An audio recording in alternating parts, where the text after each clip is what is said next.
Welcome back to the farm. We've been a little remiss in videos this growing season. We've been busy getting all our equipment ready for harvest and all the acres to get over after we have combined farms with our brother. But we've got equipment stacked up here for harvest. Got a couple of our combines, the 9250s over there that you'll get to see rolling here in the next week or two. Can't quite see the bank outs back around the corner over there, but we've got 6 of our grain trucks here ready to go. We got 2 more that we're working on to finish out the fleet, and the crop is ripening up, so excited to get going with harvest, and we'll try to get a few more videos going during that time of the year.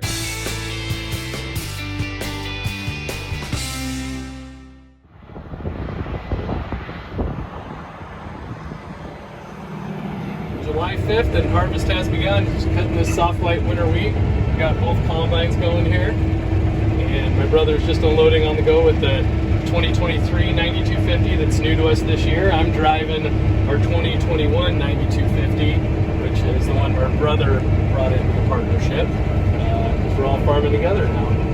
So exciting to be out in the field. It's yielding quite well, and we're just getting things tuned in. I promised in our last video that we'd try to get a few more videos a little more regularly, so I figured no time better to do that than the start of harvest. I'm just finishing dumping this bulk tank on the bank out. It's still yielding good, getting these combines dialed in a little bit more.